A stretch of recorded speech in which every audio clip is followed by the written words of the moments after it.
Rekan-rekan mahasiswa terkasih, selamat datang di channel ini.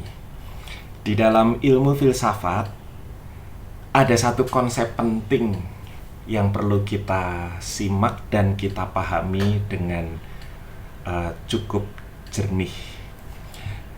Konsep filsafat itu namanya kategori. Dan di dalam video kali ini, saya akan berbicara tentang apa itu kategori dan bagaimana gagasan tentang kategori itu dapat dimanfaatkan untuk menggerakkan pikiran kita dalam membaca, memahami, menimbang-nimbang, dan menganalisis berbagai peristiwa. Kita awali dengan pertanyaan, apa itu kategori? Nah, pertama-tama saya mencoba mengajak kita melihat beberapa usaha untuk memahami istilah kategori ini.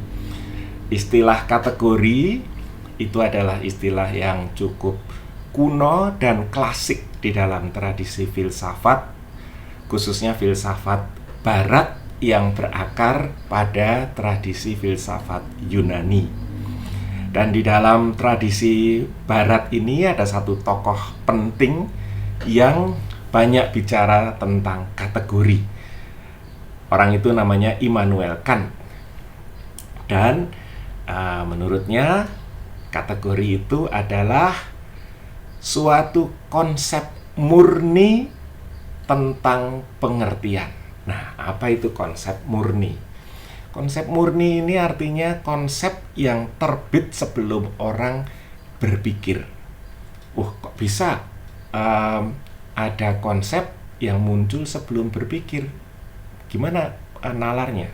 Ya, itu kalau dibayangkan pakai perumpamaan itu seperti kehidupan, gitu ya. Hidup kita itu mulainya dari mana? Hidup kita itu mulainya dari kehidupan yang mendahului kita. Dan kehidupan yang mendahului kita itu diandaikan adalah suatu konsep murni tentang hidup kita. Di dalam biologi mungkin itu diandaikan seperti DNA gitu ya, yang kemudian menjadi program dasar yang membangun inti sel dan aneka aktivitas sel untuk taraf yang lebih tinggi begitu. Nah, dalam pikiran juga diandaikan seperti itu. Sebelum pikiran bisa bergerak kemana-mana, perlu ada DNA-nya. Nah, perlu ada konsep murninya. Dan konsep murni ini menurut tradisi Barat dan diungkapkan dengan panjang lebar oleh Immanuel Kant, konsep ini namanya kategori gitu ya. Nah, kategori ini dia muncul sebagai seperti intuisi yang menggerakkan pikiran untuk bergerak ke sana kemari.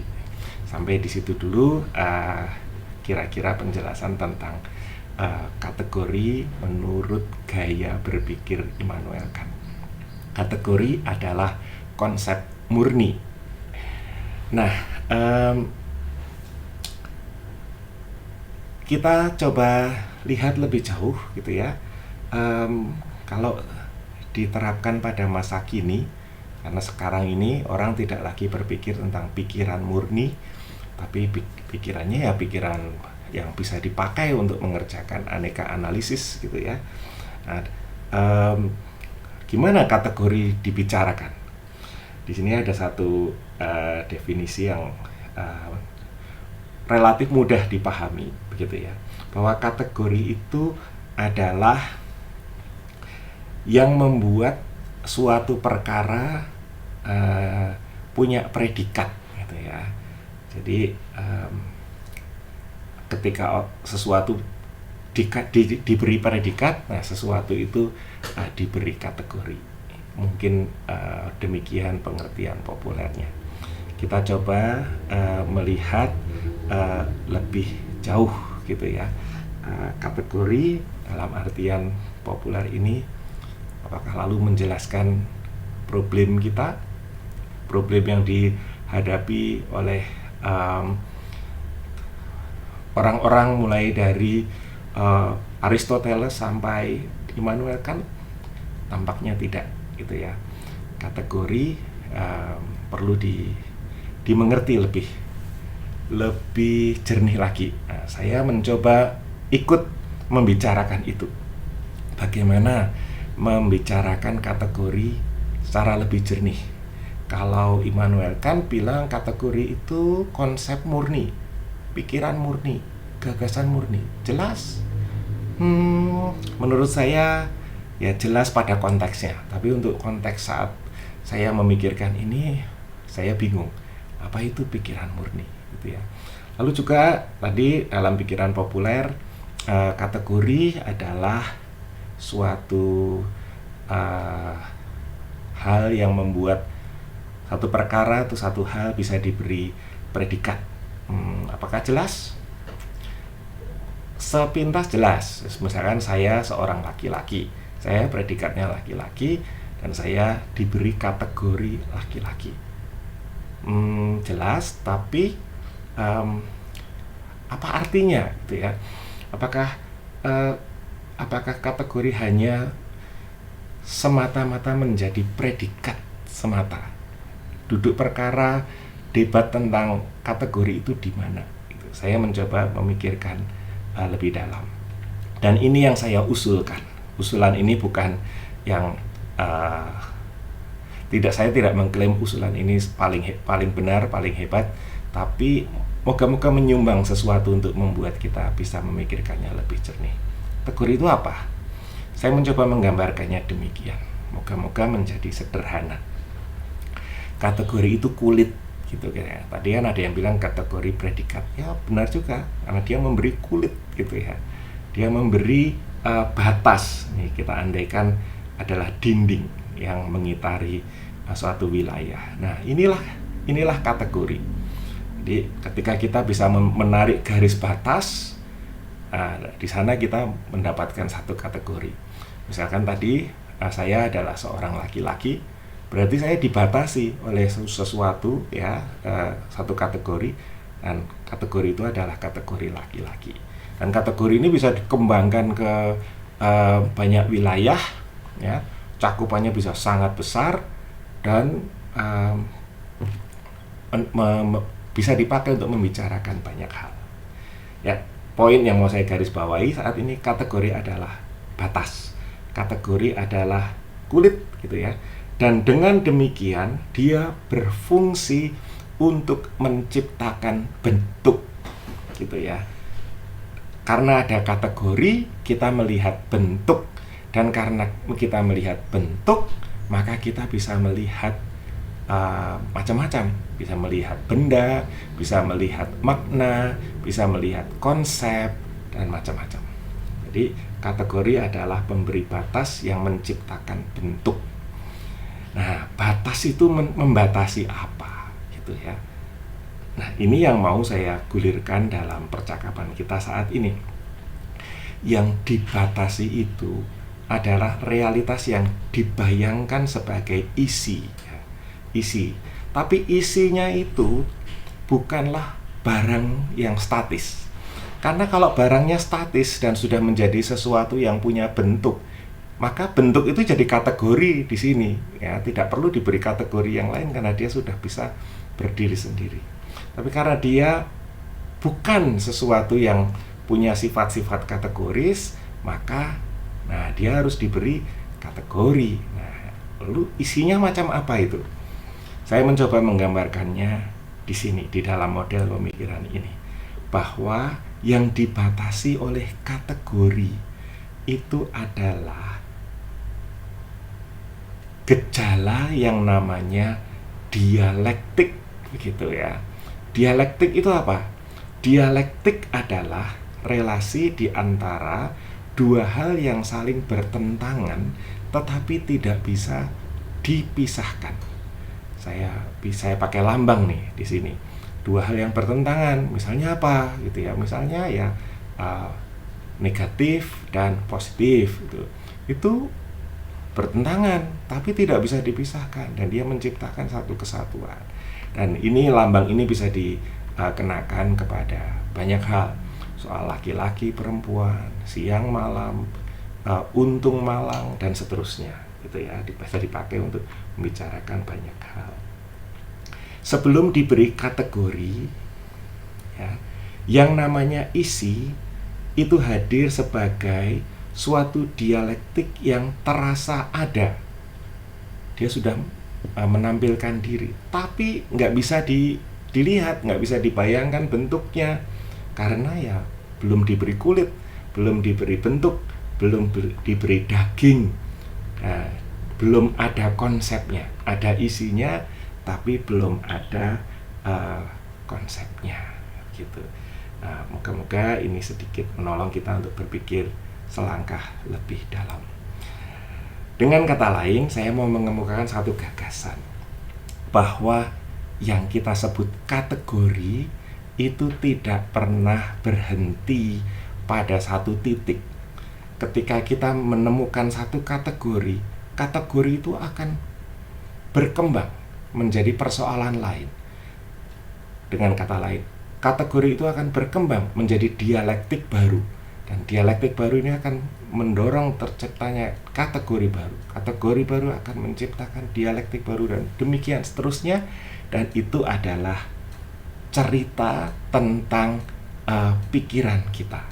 Pikiran kita bergerak seperti itu. Nah, kita dalam hal ini kita akan coba bicara tentang dinamika kategori itu. Dan kita akan mencoba mendekatinya lewat satu bacaan yang cukup bagus dan cukup terkenal, bacaan yang sudah tua tapi bagus sekali ini. Ini adalah tulisannya Paul Ricoeur yang bicara tentang simbolisme kejahatan. Nah, pertanyaannya, kejahatan itu apa sih? Apakah benar kejahatan itu ada? Misalnya, seekor tikus dimakan ular. Apakah ular itu jahat? Kan jadi tanda tanya gitu ya. Kalau seorang anak bayi dimakan ular, apakah ular itu jahat? Bagi orang-orang kampung yang kehilangan anak bayi itu, ular itu adalah monster ya, yang harus dibasmi. Tapi kalau kita lihat jalannya hukum alam, maka peristiwa makan dan dimakan adalah hal yang sifatnya alamiah. Kita hidup di dalam rantai makanan seperti itu. Maka pertanyaannya, apa itu kejahatan? Gitu. Dan di sini saya mencoba menyederhanakan apa yang dibicarakan oleh Paul Ricoeur di dalam artikel yang terkenal itu, gitu ya. Bahwa ternyata yang namanya kejahatan itu sebetulnya tidak akan pernah bisa dikenal oleh manusia. Sebab untuk membuat manusia kenal dengan kejahatan, ya, dia harus menciptakan kategori, gitu ya. Harus memberi kulit, harus memberi bentuk. Dan kulitnya itu adalah suatu proses yang namanya simbolisme, gitu ya. Nah, contoh ya, kejahatan itu apa? Kejahatan itu adalah setan, misalkan. Setan itu apa? Setan itu adalah malaikat ya, punya sayap, bertanduk, dan macam-macam. Itu adalah simbolisme. Dan melalui simbolisme ini kita menjadi seperti kenal akan apa itu kejahatan. Tapi sebetulnya kalau kita lihat ya, ini ada satu timbangan gitu ya. Ini ada ekstrim kanan, ekstrim kiri. Ke ekstrim kiri kira-kira bahwa yang namanya kejahatan itu adalah kejahatan pada dirinya sendiri. Orang Yunani menyebutnya daimon, itu ya. Dari kata daimon ini kita kenal turunan kata bahasa Inggris demon, gitu ya. Dan dari kata ini ya, kita bisa membayangkan ini adalah kejahatan pada dirinya sendiri. Itu di ekstrim yang kiri. Sedangkan di ekstrim yang kanan gitu ya, kejahatan itu apa gitu ya? Apakah sesuatu yang semula dianggap jahat itu betul-betul jahat pada dirinya gitu ya? Di ekstrim kanan situasinya berbeda maknanya. Kejahatan itu bisa jadi adalah suatu bibit dari hal baru yang lebih baik. Maka orang Yunani mencoba memberi istilah namanya eudaimon. Eu itu artinya baik gitu ya. Daimon yang baik. Yang ini adalah wilayah yang menciptakan emosi di dalam jiwa manusia yang namanya rasa bahagia. Contohnya seorang ibu gitu ya. Seorang ibu dia melahirkan gitu ya. Melahirkan anaknya. Wah, kesakitan sekali. Dan ketika itu sakit ya, dia akan merasa seolah-olah dia berhadapan dengan situasi yang sangat menyedihkan. Dia menjadi korban alam tidak adil, alam tidak berpihak kepadanya. Kenapa hanya dia yang sakit sementara suaminya nggak sakit gitu ya, misalkan seperti itu. Jadi itu adalah situasi di mana neraca itu bergerak ke kiri dan menciptakan ini aneka pengalaman ini. Bisa bingung, marah, kacau, frustrasi, takut, ngeri, bisa merasa sakit. Sakit semantik itu artinya sakit karena makna gitu ya, harga dirinya tercampak misalnya. Atau sakit fisik, betul-betul ada rasa nyeri yang sangat ekstrim, atau rasa tidak nyaman, dan macam-macam pengalaman di mana timbangannya bergerak ke arah kiri gitu ya. Tapi pada saat yang sama, kalau dia mampu menggerakkan timbangannya ke kanan, dia akan melihat hal yang berbeda. Bahwa melalui rasa sakit melahirkan itu, ternyata dia melahirkan seorang anak manusia ke panggung kehidupan. Jadi apa itu evil, apa itu jahat? Itu pada dasarnya adalah suatu misteri, suatu teka-teki, suatu rahasia yang tidak pernah bisa dijawab tuntas. Yang bisa dilakukan oleh manusia adalah melakukan simbolisasi, dan aneka simbolisasi itu menghasilkan simbolisme, dan simbolisme itu melahirkan aneka cerita, dan di dalam cerita-cerita itulah manusia mengenal gejala yang dipahaminya sebagai kejahatan. Kita lihat agama kita, misalkan agama selalu ada cerita ya, dan di dalam cerita itu ada yang baik dan yang jahat gitu ya, seolah-olah di sana jelas begitu. Kita perlu sadar bahwa itu semua adalah gejala yang namanya simbolisasi, dan itu menciptakan dunia yang menghasilkan aneka arus simbolisasi yang disebut simbolisme. Kejahatan itu apa? Kejahatan adalah simbolisme atas pengalaman yang tidak disukai gitu ya. Dan ketika simbolismenya jadi, maka simbolisme itu akan dianggap sebagai kategori, sudah jelas. Namun kalau kita mau melihat lebih dalam, kita akan sadar di balik simbolisme itu tetap ada misteri yang tidak terpahami, walaupun dia betul-betul ada karena dia eksis sebagai dinamika begitu ya. Moga-moga ini jelas. Atau bisa juga ini dijelaskan dengan dongeng gitu ya, tentang apa itu kejahatan. Dongengnya misalnya adalah ada dongeng kuno gitu ya, dari negeri Tiongkok. Ada seorang petani gitu ya, punya istri yang dikasihi, dan mereka berdua punya anak. Mereka punya anaknya anak perempuan ya. Orang-orang sekampung ya, semula orang-orang sekampung itu senang. Wah, kamu istrimu hamil, kamu akan punya anak gitu ya. Tapi sesudah melahirkan anaknya perempuan, dan pada waktu itu kampung itu sangat memuja laki-laki, maka orang-orang sekampung bilang, kasihan kamu punyanya anak perempuan, nggak punya anak laki-laki. Tapi timbangan pemikiran dari petani itu bergerak dengan bagus, dan dia bilang kepada orang-orang sekampung, nasib baik, nasib buruk siapa yang tahu begitu ya. Dan kemudian ceritanya anak perempuan itu tumbuh menjadi remaja putri yang cantik gitu ya. Dan setelah remaja putri cantik itu tumbuh, itu mekar, kebetulan kampung itu diserang oleh perampok, dan perempuan itu anaknya petani itu diperkosa. Wah, kasihan sekali. Wah, hancur-hancuran perasaan jiwanya, diperkosa oleh banyak penyamun yang menyerang di situ. Nah, orang-orang sekampung bilang, kasihan Pak Tani, kamu itu malang sekali nasibnya. Tapi Pak Tani bilang lagi, nasib baik, nasib buruk, siapa yang tahu. Timbangannya terus bergerak dengan penuh kewaspadaan.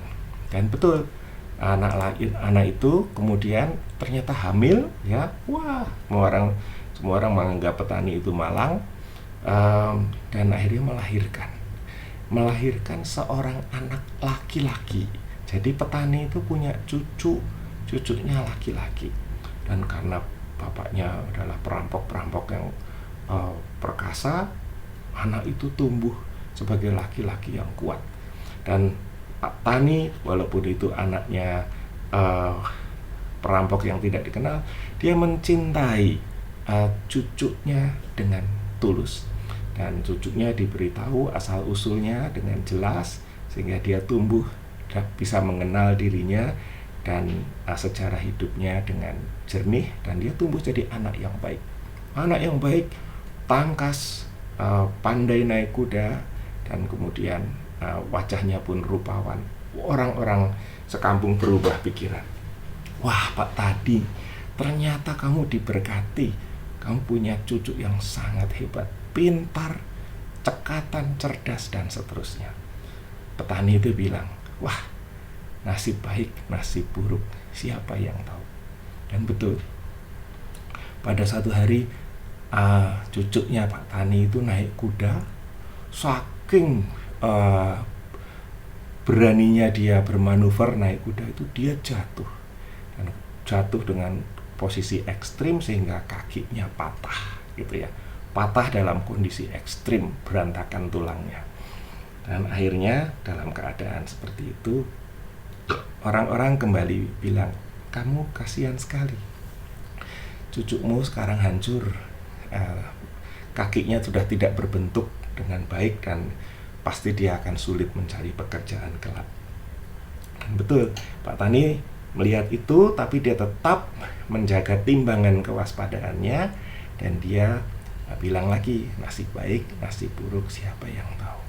Dan beberapa bulan kemudian situasi berubah.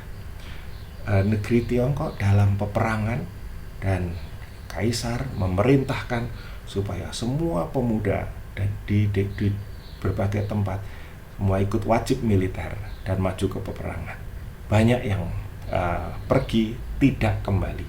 Tapi karena cacat, anak Pak Tani ini tetap tinggal di rumah, dan dia tumbuh walaupun cacat sebagai orang yang pintar, yang bijaksana, dan akhirnya punya perusahaan yang baik, punya istri yang baik, dan punya keturunan yang baik. Orang-orang kembali bilang, nasibmu baik sekali Pak Tani. Di usia tuamu, cucumu sekarang sukses dan kamu bisa terjamin hidupnya. Sekali lagi Pak Tani bilang, nasib baik, nasib buruk, siapa yang tahu. Moga-moga cerita itu menolong kita untuk melihat betapa dinamiknya peristiwa simbolisasi atas pengalaman yang tidak kita sukai. Bagaimana hal itu menciptakan dialektika antara kategori dan dialektik.